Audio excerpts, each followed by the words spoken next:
इस लेक्चर में defence industrial corridor के रिगार्डिंग डिस्कस करेंगे। ये रिसेंटली न्यूज में है। क्यों? देखो, उत्तर प्रदेश में एक नया डिफेंस इंडस्ट्रियल कॉरिडोर बन रहा है। ये अलीगढ़ में भी बन रहा है। अलीगढ़ में भी इसका एक नोड है, यानी कि जंक्शन है। तो अलीगढ़ में अभी प्रधानमंत्री जी ने यहाँ पे दौरा किया, यहाँ पे गए थे रिव्यू करने के लिए, तो इसलिए न्यूज में आया। ये देखो, प्राइम मिनिस्टर ने अनाउंस किया था कि यूपी में, उत्तर प्रदेश में एक डिफेंस इंडस्ट्रियल कॉरिडोर बनेगा। एक यूपी में यूपी इन्वेस्टर समिट हो रहा था, एक मीटिंग हो रही थी इन्वेस्टर की, कैसे निवेश बढ़ाया जाए यूपी में, उत्तर प्रदेश में। ये लखनऊ में हो रही थी 2018 में। तब इसकी घोषणा की थी कि इंडस्ट्रियल कॉरिडोर बनाया जाएगा डिफेंस के लिए। देखो, ये पहला नहीं बन रहा यूपी में, इससे पहले एक तमिलनाडु में बना हुआ है।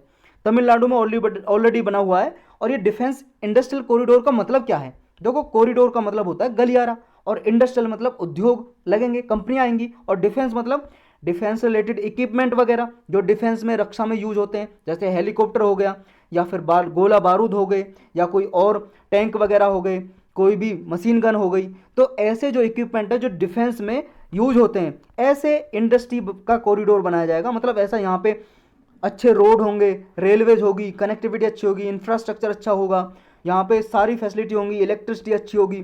तो यहाँ पे जब इतनी सारी फैसिलिटी होंगी तो यहाँ पे कंपनियां ज़्यादा आएंगी। जब कंपनियां ज़्यादा आएंगी तो ये इनके लिए, मतलब डिफेंस का प्रोडक्शन की वाली कंपनी हम यहाँ सेटअप करना चाहते हैं ऐसे कॉरिडोर में। तो जब कंपनियां ज़्यादा आएंगी तो वो डिफेंस के लिए इक्विपमेंट ज़्यादा बनाएंगी, और जब ज़्यादा बनाएंगी तो हमें फॉरेन से, विदेशों से हमें नहीं मंगाने पड़ेंगे, इंपोर्ट नहीं करने पड़ेंगे। इंपोर्ट नहीं करने पड़ेंगे तो हमारा जो इंपोर्ट बिल है वो घटेगा, घटेगा तो वो रिड्यूस होगा, तो क्या होगा? फिर वो हमारा जो फॉरेन एक्सचेंज है वो भी कम खर्च होगा। तो इतने सारे फायदे होंगे। तो अब पढ़ते हैं ये यूपी में जो डिफेंस इंडस्ट्रियल कॉरिडोर है, इसके क्या फीचर हैं, और तमिलनाडु के बारे में भी पढ़ेंगे। तो पहले इसके बारे में पढ़ते हैं। देखो, और एक इंडस्ट्रियल कॉरिडोर तमिलनाडु में, और ये सेकंड जो है यूपी में है। तो यूपी का जो डिफेंस इंडस्ट्रियल कॉरिडोर है, ये एक एस्पिरेशनल प्रोजेक्ट है जिसमें फॉरेन डिपेंडेंसी को रिड्यूस किया जाएगा। मतलब जो इंडियन एरोस्पेस और डिफेंस सेक्टर में जो हम बाहर से इंपोर्ट करते हैं, ऐसे डिफेंस के इक्विपमेंट, हेलीकॉप्टर, लड़ाई लड़ने वाले विमान वगैरह, या मशीन गन, ये हमें बाहर से कम इंपोर्ट करने पड़ेंगे। ये 6 नोड का, मतलब 6 जंक्शन है इसमें कॉरिडोर में। एक अलीगढ़ में, आगरा, कानपुर, चित्रकूट, झांसी और लखनऊ। ये देखो भाई साहब, यूपी का मैप है। ये अलीगढ़ है यहाँ पे, ये आगरा है, ये झांसी है, ये चित्रकूट है, ये कानपुर है, और ये लखनऊ। ये इंडस्ट्रियल कॉरिडोर होगा। यहाँ के आसपास जो भी फैक्ट्री आएंगी उन्हें कुछ फायदा दिया जाएगा, जल्दी से क्लियरेंस दे देगी गवर्नमेंट यहाँ पे इंडस्ट्री सेटअप करने के लिए। इसकी जो नोडल एजेंसी है इस प्रोजेक्ट को एग्जीक्यूट करने के लिए, इसको इंप्लीमेंट करने के लिए, वो है यूपी की यूपी एडा। कहने का मतलब हो गया Uttar Pradesh expressways industrial development authority. ये इसकी फुल फॉर्म है। ये स्टेट एजेंसी है जो इसको इंप्लीमेंट करती है यूपी में। इसका टारगेट यही है कि स्टेट में क्या है, यूपी स्टेट को एक मैन्युफैक्चरिंग हब बनाया जाए, उसमें ज़्यादा से ज़्यादा मैन्युफैक्चरिंग हो। इसके क्या क्या फीचर हैं, विशेषताएं ये हैं। एक तो single window approval clearance system है इसमें। मतलब निवेश मित्र के जरिए इसमें सिंगल विंडो क्लियरेंस दे दी जाएगी। मतलब जल्दी से जो भी, मान लो कोई कंपनी सेटअप करना चाहती है यहाँ पे इस इंडस्ट्रियल कॉरिडोर में, उनको जल्दी से निवेश मित्र के जरिए क्लियरेंस, अनुमति दे दी जाएगी कि हाँ, आप कंपनी यहाँ पे सेटअप कर लो। तो ये निवेश मित्र क्या है? निवेश मित्र एक पोर्टल, एक साइट है भाई साहब, इंटरनेट पे एक पोर्टल है उत्तर प्रदेश का। ये उत्तर प्रदेश गवर्नमेंट ने लॉन्च किया था ताकि ईज ऑफ डूइंग बिजनेस उनके स्टेट में और आसान हो सके। ईज ऑफ डूइंग का मतलब है कि किसी भी कंपनी को यहाँ पे बिजनेस करने में और आसानी हो जाए। और यहाँ पे देखो, लेबर जो परमिट होते हैं वो भी फ्लेक्सिबल होते हैं एम्प्लॉयमेंट कंडीशन के लिए। मतलब जो भी लेबर रिफॉर्म वगैरह हमारे हैं वो जितने स्ट्रिक्ट हैं इतने नहीं होते यहाँ पे। लेबर लॉज वो थोड़े फ्लेक्सिबल होते हैं इस इंडस्ट्रियल कॉरिडोर में। इसमें सिंपल प्रोसीजर और क्या है, रेगुलेटरी रिजिम भी सिंपल होते हैं इसमें, ताकि यहाँ पे क्या है, ज़्यादा से ज़्यादा कंपनी आ सके। मतलब उन्हें एक तरह से इजी एक्सेस देना है, इजी एक्सेस, आसानी से आ सकें। यहाँ पे अश्योर्ड वाटर सप्लाई और इलेक्ट्रिसिटी, वाटर की जो सप्लाई है, ड्रिंकिंग वाटर की सप्लाई, वो यहाँ पे अच्छी होगी, इलेक्ट्रिसिटी यहाँ पे अच्छी होगी। और जो रोड वगैरह बने हुए हैं वो हाईवे वगैरह 4 लेन के होंगे कम से कम, कनेक्टिविटी उनकी। अब रीजन क्या है कि यूपी में ही जो दूसरा डिफेंस इंडस्ट्रियल कॉरिडोर यूपी में ही क्यों बनाया, क्यों यूपी को चूज किया? उसका रीजन ये है कि उत्तर प्रदेश देखो 4th लार्जेस्ट स्टेट है हमारे इंडिया में, चौथा सबसे बड़ा स्टेट है एरिया वाइज, और 3rd लार्जेस्ट इकोनॉमी है। मतलब इकोनॉमी के देखें जीडीपी वगैरह में भी तो 3rd लार्जेस्ट है कंट्री में। और देखो इसकी पॉपुलेशन वाइज देखें तो सबसे बड़ा स्टेट है, सबसे ज़्यादा पॉपुलेशन यूपी में, लगभग 200 मिलियन पीपल से ज़्यादा यहाँ पे लोग रहते हैं। और जब ज़्यादा लोग रहते हैं तो लेबर फोर्स यहाँ पे ज़्यादा है, मतलब काम करने के लिए लोग ज़्यादा उपलब्ध हैं। और यानी कि जो स्टेट है ये वन ऑफ द टॉप 5 में आता है, टॉप 5 में एक स्टेट है, मैन्युफैक्चरिंग स्टेट है यूपी, तो ये चुनने के कारण है इसके। और स्टेट देखो, अगर एमएसएमई में देखें, माइक्रो स्मॉल मीडियम इंटरप्राइजेज, छोटे लघु उद्योग जो होते हैं वो यहाँ पे सबसे ज़्यादा हैं, तो रैंक 1 पे आता है यूपी। एमएसएमई को देखें तो यहाँ पे सबसे ज़्यादा सेटअप है। और ईज ऑफ डूइंग बिजनेस में देखें तो सेकंड रैंक आती है यूपी की, मतलब इसमें कानून वगैरह आसान है, आसानी से कंपनी खोली जा सकती है और उसका बिजनेस आसानी से चलाया जा सकता है।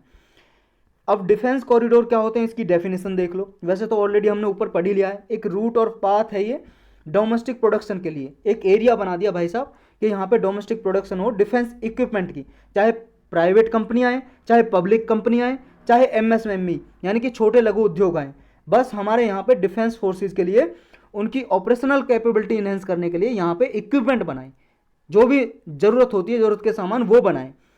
सिग्निफिकेंस क्या है इसकी, इंपॉर्टेंस क्या होगी? इंपॉर्टेंस तो देखो सबसे बड़ी तो यही है, हमारा राष्ट्र सेल्फ रिलायंस बनेगा, यानी कि हम आत्मनिर्भर बन जाएंगे, अपने देश में ही सारा जो इक्विपमेंट चाहिए हम बना सकेंगे। तो मेक इन इंडिया का जो हमारा विजन है वो भी प्रमोट होगा, यानी कि इंपोर्ट पे रिड्यूस होगी हमारी डिपेंडेंसी, और एक्सपोर्ट भी प्रमोट होगा। जब ज़्यादा हम इक्विपमेंट बनाएंगे तो इक्विपमेंट हम दूसरे देश को बेच भी सकते हैं, तो एक्सपोर्ट बढ़ेगा, हमारा निर्यात बढ़ेगा।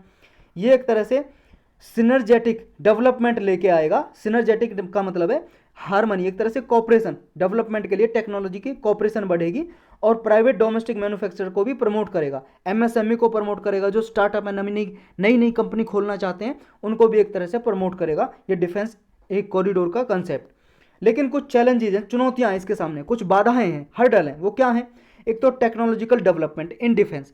देखो हमारे इंडिया में क्या है, इसके लिए देखो एडवांस इलेक्ट्रॉनिक्स और मटेरियल चाहिए, तो वो हमारे इंडिया में जो मटेरियल साइंस है वो अभी इमेच्योर स्टेज पे है। तो हमें टेक्नोलॉजी की, हमारी जो टेक्नोलॉजी है वो अभी अप टू द डेट नहीं है, इतनी टेक्नोलॉजिकल डेवलपमेंट नहीं है। नेक्स्ट है मीटिंग इंडस्ट्रियल एक्सपेक्टेशन। देखो इंडस्ट्रीज हैं, जो कंपनियां वो चाहती हैं जो क्लियरेंस है ना और भी फास्टर तरीके से हो, कि हमने अनुमति मांगी आपने दे दी तुरंत, और जो टैक्स बेनिफिट हैं, जो हम पे टैक्स लगाए जाएं हमारी इनकम पे, वो भी कम हो, जैसे स्पेशल इकोनॉमिक जोन में होते हैं। स्पेशल इकोनॉमिक जोन भी ऐसे ही बना दिए जाते हैं, वहाँ पे टैक्स बेनिफिट अच्छे दी जाते हैं, सब्सिडी देती है गवर्नमेंट, एक्सपोर्ट ज़्यादा से ज़्यादा हो हमारे देश से, इसलिए। तो ये फैक्ट्री ये भी चाह रही हैं कि ज़्यादा से ज़्यादा टैक्स इन पे, मतलब बेनिफिट है, ज़्यादा से ज़्यादा बेनिफिट फ़ायदे मिले इन्हें, टैक्स कम लगाया जाए और फास्टर क्लियरेंस दिया जाए। तो इसलिए ये जो फैक्ट्री हैं थोड़ा अभी वहाँ पे इन्हें हर्डल हो रही है, बाधा हो रही है, वहाँ पे आने में होगी, तो ये और डिमांड कर रही हैं। ये भी एक क्या है, चैलेंजेस है। नेक्स्ट है कि less involvement of private players. देखो ज़्यादा कंसंट्रेशन यहाँ पे पब्लिक सेक्टर की होती है, जो सरकारी कंपनी होती है वो आती हैं, तो जिनकी कंसंट्रेशन है जो प्राइवेट प्लेयर्स की वो बहुत ही कम है। नेक्स्ट है ह्यूमन रिसोर्सेज। देखो यूपी में जनसंख्या तो ज़्यादा है, लेकिन कैसी है भाई साहब, स्किल्ड चाहिए ना, इसमें तो टैलेंटेड ह्यूमन रिसोर्स चाहिए। तो टैलेंटेड ह्यूमन रिसोर्स की वहाँ पे अनअवेलेबिलिटी है, स्किल है नहीं जो उन फैक्ट्रियों में चाहिए, तो ये भी एक चैलेंज है। ये हुआ यूपी के इंडस्ट्रियल कॉरिडोर के बारे में ख़त्म। अब है तमिलनाडु डिफेंस इंडस्ट्रियल कॉरिडोर। देखो तमिलनाडु का ये मैप है, इसमें ये आती हैं 5 जगह, होसूर, चेन्नई, सलेम, कोयम्बटूर और तिरुचिरापल्ली। ये डिफेंस कॉरिडोर बना हुआ है तमिलनाडु में, ये लिखा हुआ है यहाँ पे ये सारे नाम। और 2019 में 2019 में इसको आरंभ किया था, इनोग्रेट किया था तमिलनाडु में। अब कंक्लूजन में ये लिख सकते हो कि और क्या स्टेप लेने चाहिए गवर्नमेंट को। देखो गवर्नमेंट को अभी इंफ्रास्ट्रक्चर जो है वो क्रिएट करना चाहिए, सप्लाई चेन नेटवर्क है वो इंप्रूवमेंट करे, लोगों को स्किल दे, स्किल डेवलपमेंट करे, क्योंकि स्किल तो चाहिए ना। नेशनल ग्लोबल प्लेयर का इन्वॉल्वमेंट करे, मतलब जो एक्सपर्ट है हमारे नेशनल में उनको भी इन्वॉल्वमेंट करे, जो फॉरेन कंपनी आना चाहती है उनका भी इन्वॉल्वमेंट और बढ़ाए। ये रिक्वायर्ड है अभी इसको प्रमोट करने के लिए। और देखो गवर्नमेंट को एक शॉर्ट टर्म, मीडियम टर्म और लॉन्ग टर्म के लिए रोड मैप बनाना चाहिए, अगर डिफेंस इंडस्ट्रियल कॉरिडोर का अच्छे से बेनिफिट लेना है तो। यही था इस लेक्चर में।